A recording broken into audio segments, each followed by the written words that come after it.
سیرت نبی رحمت صلی اللہ علیہ وسلم، چیپٹر 7.4a، غزوہ احد، سن 3 ہجرہ۔ مشرکین مکہ بدر میں شکست فاش کی وجہ سے غیظ و غضب سے بھرے ہوئے تھے۔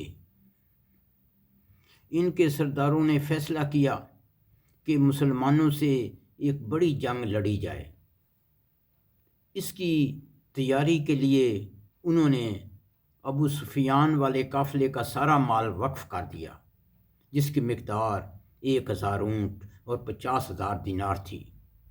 اسی بارے میں اللہ تعالیٰ نے سورۃ الانفال آیت 36 میں کہا ہے، بے شک یہ کافر لوگ اپنے مالوں کو اس لیے خرچ کر رہے ہیں کہ اللہ کی راہ سے روکیں،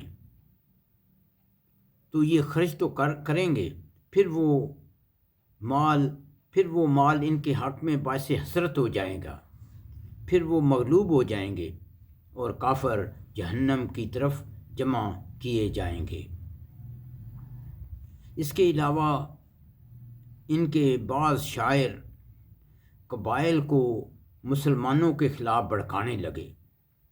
بالآخر 3000 کا لشکر تیار ہو گیا، جس میں جذبات ابھارنے کے لیے 15 عورتیں بھی تھیں۔ لشکر میں 3000 اونٹ اور 200 گھوڑے تھے، اور ابو سفیان اس کا سپہ سالار تھا۔ حضرت عباس نے اس لشکر کی تفصیل ایک خط کے ذریعے رسول اکرم صلی اللہ علیہ وسلم کو بھیج دی۔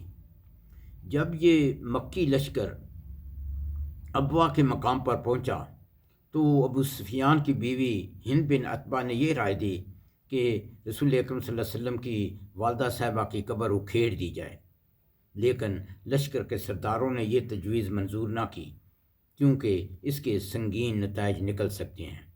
بالآخر یہ لشکر 6 شوال سن 3 ہجری بروز جمعہ کو کوہ احد پہاڑ کے قریب عینان نامی مقام پر خیمہ زن ہوا۔ مدینہ میں مجلس شورا۔ رسول اکرم صلی اللہ علیہ وسلم نے مناسب حکمت عملی کے لیے مجلس شورا منعقد کی، اور آپ صلی اللہ علیہ وسلم نے انہیں اپنا ایک خواب بتایا۔ آپ نے فرمایا، میں نے دیکھا کہ کچھ گائیں ذبح کی جا رہی ہیں، اور میں نے دیکھا کہ میری تلوار پر کچھ شکستگی ہے، اور میں نے یہ بھی دیکھا کہ میں نے اپنا ہاتھ ایک محفوظ زرہ میں ڈال دیا ہے، کہ میں نے اپنا ہاتھ ایک محفوظ زرہ میں داخل کیا ہے۔ پھر آپ صلی اللہ علیہ وسلم نے گائے کی تعبیر یہ بتائی کہ کچھ صحابہ قتل کیے جائیں گے۔ تلوار میں شگستگی کی یہ تعبیر بتائی کہ آپ صلی اللہ علیہ وسلم کے گھر کا کوئی آدمی شہید ہوگا، اور محفوظ زرہ کی تعبیر بتلائی کہ اس سے مراد شہر مدینہ ہے۔ اس کے بعد آپ صلی اللہ علیہ وسلم نے اپنی یہ رائے پیش کی کہ ہمیں مدینہ کے اندر رہ کر دشمن کا مقابلہ کرنا چاہیے۔ جب ہم مدینہ کی گلیوں کے داخلے میں دشمن سے لڑیں گے تو اس وقت عورتیں چھتوں کے اوپر سے ان پر پتھر برسائیں گی۔ منافقوں کے سردار عبداللہ بن ابی کی بھی یہی رائے تھی، تاکہ وہ اپنے آپ کو جنگ سے دور بھی رکھ سکے اور کسی کو اس کا احساس بھی نہ ہو۔ لیکن کچھ جوشیلے صحابہ کرام نے اصرار کیا کہ ہمیں باہر نکل کر کھلے میدان میں دشمن کا سامنا کرنا چاہیے۔ ان کے مسلسل اصرار سے آپ صلی اللہ علیہ وسلم نے اپنی رائے ترک کر دی، اور حضرت ابن مکتوم کو مدینہ کا انچارج مقرر کر کے عصر کی نماز کے بعد اسلامی لشکر کو کوچ کا اعلان کر دیا۔ راستے میں خزرج کے حلیف یہود کے ایک مسلح دستے نے مسلمانوں کے لشکر میں شمولیت کرنی چاہی، لیکن آپ نے اہل شرک سے اہل شرک کے خلاف اہل کفر کی مدد لینے سے انکار کر دیا۔ راستے میں سرگرمیاں۔ آپ صلی اللہ علیہ وسلم نے راستے میں شیخان کے مقام پر قیام کیا۔ یہاں اب بھی ایک مسجد موجود ہے۔ آپ نے مغرب اور عشاء یہاں پڑھی اور لشکر کا معائنہ کیا اور کم عمر صحابہ کو واپس مدینے بھیج دیا۔ ان کم عمر نوجوانوں کے نام یہ ہیں: حضرت زید بن ثابت، حضرت زید بن ارقم، حضرت عبداللہ بن عمر، حضرت اسامہ بن زید، حضرت سید بن ظہیر، حضرت رابعہ بن اوس، حضرت عمر بن حازم، حضرت ابو سعید خدری، زید بن حارثہ انصاری اور سعید بن حبان۔ عبداللہ بن ابی کی منافقت۔ پھر آپ صلی اللہ علیہ وسلم نے پیش قدمی کی اور شوط کے مقام پر فجر ادا کی۔ یہاں اسلامی لشکر مکی لشکر کے اتنے قریب تھا کہ دونوں ایک دوسرے کو دیکھ رہے تھے۔ یہیں سے عبداللہ بن ابی اور اس کے 300 ساتھی یہ کہہ کر واپس مدینہ چل دیے، کیونکہ رسول اکرم صلی اللہ علیہ وسلم نے ان کی مدینہ کے اندر رہ کر لڑائی کرنے والی رائے کو رد کر دیا تھا۔ واضح ہو کہ اگر یہ وجہ تھی تو منافقین کو مدینہ سے اسلامی لشکر کے ساتھ نکلنا ہی نہیں چاہیے تھا۔ دراصل عبداللہ بن ابی مسلمانوں میں پست ہمتی اور انتشار پیدا کرنا چاہتا تھا۔ منافقوں کی اس حرکت کا اثر بنو حارثہ اور بنو سلمہ پر ہوا۔ انہوں نے بھی مدینے واپسی کے لیے سوچا، لیکن اللہ تعالیٰ نے ان کے دل کو تقویت دی۔ اس کے متعلق اللہ تعالیٰ نے سورہ آل عمران آیت نمبر 122 میں کہا ہے: اذ ہمت طائفتین منکم ان تفشلا واللہ ولیہما وعلی اللہ فلیتوکل المؤمنون۔ اور جب تم میں سے دو جماعتوں یعنی بنو حارثہ اور بنو سلمہ نے ارادہ کیا کہ ہمت ہار دیں، اور اللہ تعالیٰ ان کا مددگار تھا، اور مومنوں کو تو اللہ تعالیٰ ہی پر بھروسہ کرنا چاہیے۔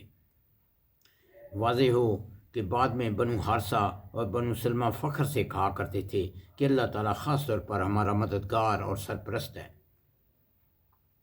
حضرت جابر کے والد حضرت عبداللہ بن حرام نے اس نازک موقع پر منافقوں کو سمجھانے کی کوشش کی، لیکن وہ نہ مانے۔ اللہ تعالیٰ نے ان منافقین کے بارے میں سورۃ آل عمران آیت نمبر 167 میں فرمایا: اور تاکہ اللہ تعالیٰ منافقوں کو اور لوگوں پر ظاہر کر دے جن کو کہا گیا آؤ اللہ کی راہ میں لڑو یا دفاع کرو، تو وہ بولے اگر ہم جانتے کہ تم واقعی لڑائی لڑنے چل رہے ہو تو ضرور تمہارے ساتھ ہو لیتے۔ یعنی کفار کی تعداد مسلمانوں سے 3 گنا ہے، تو تم تو محض ہلاکت میں پڑ رہے ہو۔ وہ اس دن ایمان کی نسبت کفر سے زیادہ قریب تھے۔ وہ اپنے منہ سے ایسی باتیں کرتے تھے جو ان کے دل میں نہیں تھیں، اور اللہ تعالیٰ خوب جانتا ہے جسے وہ چھپاتے ہیں۔ اب منافقوں کی واپسی کے بعد اسلامی لشکر صرف 700 رہ گیا۔ آپ صلی اللہ علیہ وسلم نے اسلامی لشکر کو احد کے دامن میں خیمہ زن کیا۔ سامنے مدینہ تھا اور پیچھے احد کا اونچا پہاڑ۔ اسلامی لشکر کی ترتیب و تنظیم۔ رسول اکرم صلی اللہ علیہ وسلم نے جنگی نقطہ نظر سے اسلامی لشکر کی ترتیب و تنظیم نہایت دور اندیشی سے کی، جس کی بڑے بڑے سپہ سالار بھی داد دیے بغیر نہیں رہ سکتے۔ مثلا آپ صلی اللہ علیہ وسلم نے 50 ماہر تیر اندازوں کو حضرت عبداللہ بن جبیر کی کمان میں اسلامی لشکر کے قریب ایک پہاڑی پر متعین فرمایا۔ اس پہاڑی کو اب جبل رما کہتے ہیں، تاکہ وہ شاہ سواروں کو تیر مار کر اسلامی لشکر سے دور رکھیں، اور انہیں یہ حکم دیا: اگر تم لوگ دیکھو کہ ہمیں پرندے اچک لے جا رہے ہیں تو بھی اپنی جگہ کو نہ چھوڑنا یہاں تک کہ میں بلا بھیجوں، اور اگر تم لوگ دیکھو کہ ہم نے قوم کو شکست دے دی ہے اور انہیں کچل دیا تو بھی اپنی جگہ نہ چھوڑنا یہاں تک کہ میں بلا نہ بھیجوں۔ یہ حدیث بخاری میں ہے۔ یہ سب ترتیب و تنظیم آپ صلی اللہ علیہ وسلم نے 7 شوال سن 3 ہجری بروز ہفتہ صبح کے وقت کی۔ پھر ایک تلوار ننگی کر کے اسلامی لشکر سے پوچھا کہ اس تلوار کو لے کر اس کا حق کون ادا کر سکتا ہے؟ حضرت ابو دجانہ رضی اللہ عنہ نے عرض کیا کہ یا رسول اللہ، اس کا حق کیا ہے؟ آپ صلی اللہ علیہ وسلم نے فرمایا، اس سے دشمن کے چہرے کو مارو یہاں تک کہ یہ ٹیڑھی ہو جائے۔ عرض کیا، میں اس تلوار کا حق ادا کرنا چاہتا ہوں، تو آپ صلی اللہ علیہ وسلم نے یہ تلوار انہیں دے دی۔ اس طرح پورے لشکر میں شجاعت کی روح پھونک دی۔ حضرت ابو دجانہ رضی اللہ عنہ نے جنگ کے دوران اس تلوار سے بہت سے دشمنوں کا کام تمام کیا۔ مکی لشکر کی تنظیم اور چالاکیاں۔ مکی لشکر کا سپہ سالار ابو سفیان تھا۔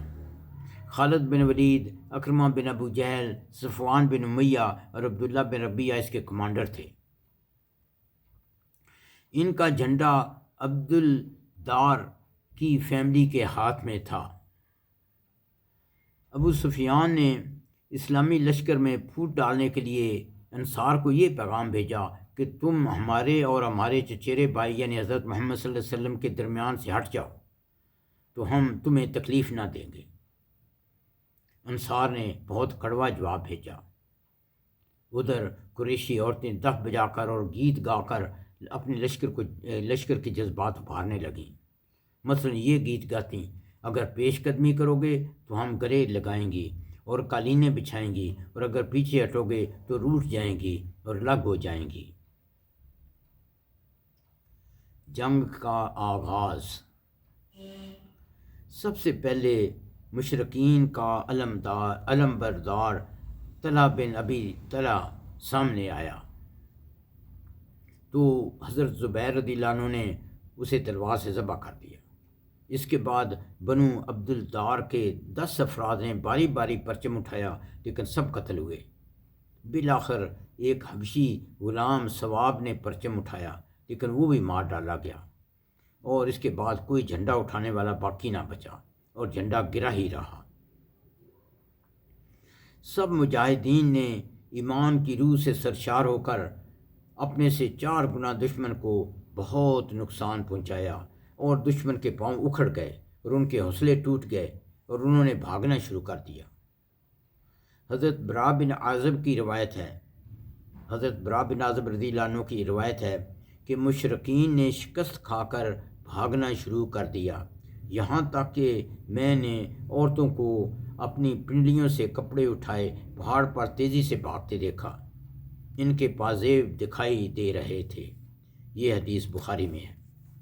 جنگ کے دوران حضرت حمزہ رضی اللہ عنہ نے مشرکوں کے علمداروں کا صفایا کیا اور مشرکین کے کئی بہادروں کا کام تمام کیا، لیکن واشی بن حرب نے چھپ کر ان پر وار کیا اور انہیں شہید کر دیا۔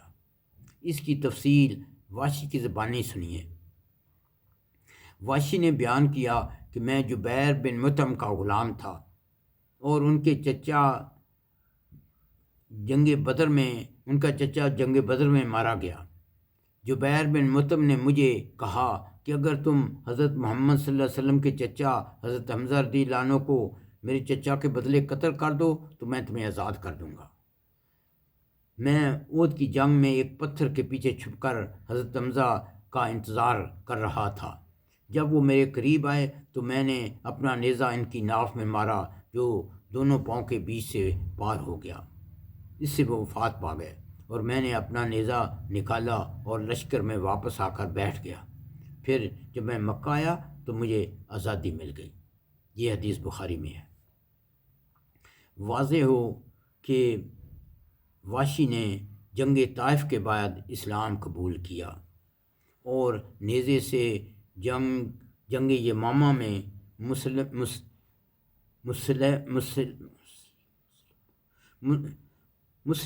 کذاب کو قتل کیا۔ جنگ یمامہ میں مسلمہ کذاب کو قتل کیا۔